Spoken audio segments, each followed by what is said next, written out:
La réussite d'un projet paysager repose sur une conception symbiotique lui permettant d'être autonome. Au fur et à mesure des années, un écosystème sera mis en place et l'intervention humaine deviendra sporadique. À la fin des années 2000, le parc national a souhaité créer son siège à la plaine des Palmistes. Le terrain étant en friche, les concepteurs, sous l'impulsion du parc, ont souhaité réaliser un chantier de restauration écologique. Dans ce module, nous allons voir la conception un peu particulière de ce bâtiment et comprendrons ce qu'est concrètement un chantier de restauration écologique. Bonjour Michel. Bonjour Simon. Alors, on est à la plaine des Palmistes, sur ce bâtiment un peu particulier, est-ce que tu peux nous le présenter ? Alors de manière à rappeler les bases du programme, donc c'est un programme de bureau, le siège du Parc national de la Réunion, qui se situe dans un terrain à la plaine des Palmistes, donc à une altitude de 1200 mètres environ, dans un climat qui est frais, amplitude thermique 6-18 degrés environ, et dans un site qui était très altéré, mais dans lequel restaient effectivement des paysages originels. Il y avait quelques traces de paysages originels, au cœur de la plaine des Palmistes, en fait, tout près de la mairie. On est dans les hauts de la Réunion, à 1200 mètres d'altitude. On a une conception des jardins et des bâtiments qui doit être différente des bas. Est-ce que tu peux nous parler dans un premier temps de la conception du bâtiment ? Alors, la conception du bâtiment elle est effectivement très particulière, puisque c'est un bâtiment d'abord qui est conçu de manière entièrement passive et qui fabrique son propre climat. C'est-à-dire l'enveloppe du bâtiment fabrique son propre climat. Et l'enjeu était de réussir à réchauffer quelque part pendant la période d'hiver et à rafraîchir, à ne pas s'échauffer pendant la période d'été. À l'intérieur, j'ai pu voir dans les circulations des grands tubes blancs. Ça sert à quoi ? Alors, ce sont des tubes qui permettent d'avoir de l'inertie, ce sont des tubes à eau qui permettent de récupérer l'énergie et d'offrir au bâtiment une certaine forme d'inertie, puisque c'est un bâtiment en filière sèche, donc qui n'a pas d'inertie intrinsèque. Donc, de manière à réguler mieux le climat intérieur des locaux, dans le cadre de l'approche passive globale, c'est un outil indispensable. On voit également que le bâtiment est composé majoritairement de bois. J'ai vu très peu de surface bétonnée. Ça a été une volonté de travailler sur une filière plutôt sèche en bois ? Oui, ça a été une volonté pour avoir un impact carbone minimal. Et ensuite, c'est une forme de construction, enfin c'est un matériau, si je puis dire, de construction qui est absolument essentiel dans les hauts, puisqu'on sait que l'inconfort vient des parois rayonnantes, des bétons, d'un certain nombre de matériaux qui ne sont pas du tout adaptés. Et l'autre aspect, c'est que le bâtiment est décollé du sol. Il est entièrement construit sur pilotis, de manière à n'avoir aucun contact avec l'humidité du sol qui est très prégnante. Vous avez souhaité, avec le parc, mettre en place un chantier de restauration écologique. Qu'est-ce que c'est concrètement ? Alors, le chantier de restauration écologique peuvent avoir plusieurs facettes. En tout état de cause, c'est partir d'une histoire d'un milieu, c'est de retrouver le milieu originel, ou du moins d'avoir un milieu de référence qui nous permette de reconduire, de restaurer le milieu sur lequel on va travailler, afin qu'il peu à peu, il aille vers les formes originelles que l'on imagine. Et quelles sont les étapes pour mettre en place un chantier de restauration écologique ?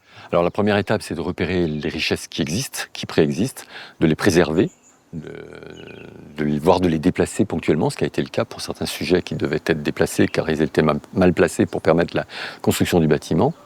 Et ensuite, effectivement, de procéder à un travail de fond sur la méthodologie de manière à lutter contre les espèces invasives qui dominent en quelque sorte le milieu et l'écosystème dégradé dans lequel on intervenait, et peu à peu de le changer, donc de le modifier grâce aux apports, grâce au traitement sur le sol, grâce aux traitements particuliers que l'on impose aux espèces invasives.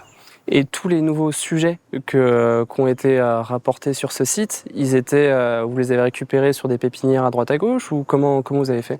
Alors pour le cas particulier de la Maison du Parc, on a récupéré 2 sites de là, c'est-à-dire dans des chantiers, par exemple des espèces ont pu être récupérées dans des chantiers de coupe de l'ONF, de coupe de Cryptomeria, d'autres sur des espaces en déshérence dans lesquels devaient être construites des routes. Donc on a récupéré ce qu'on a pu au maximum. On a ensemencé aussi le sol avec des sols forestiers, donc des vieux bois avec de la mousse, etc., qui venaient d'espaces primaires protégés avec l'accord du parc. On a introduit quelques sujets qu'on a élevés, donc particulièrement certains sujets spécifiques.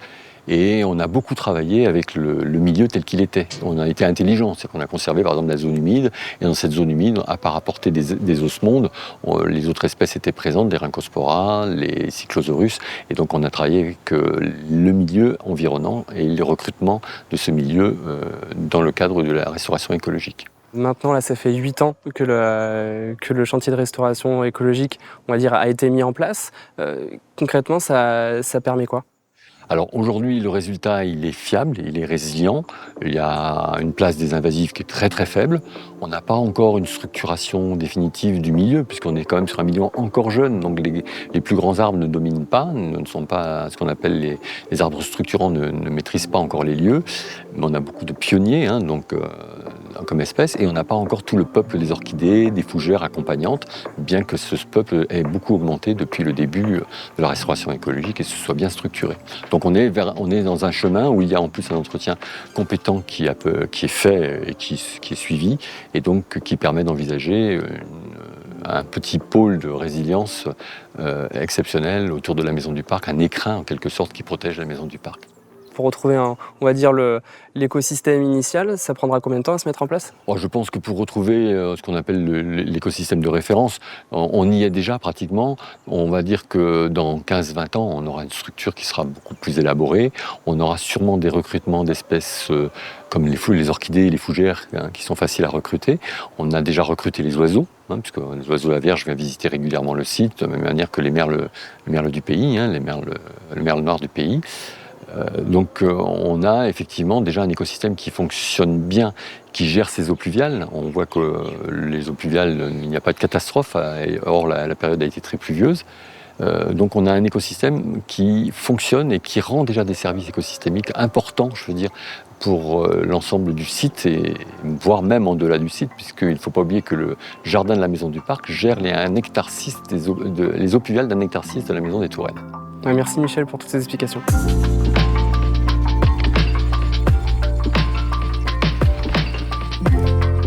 La Maison du Parc est un bon exemple de réalisation de bâtiments passifs et de jardins exemplaires. Plus globalement, cette démarche nous permettra de restaurer plus qu'un projet ou un bâtiment, mais un paysage et un territoire afin d'habiter avec et non contre.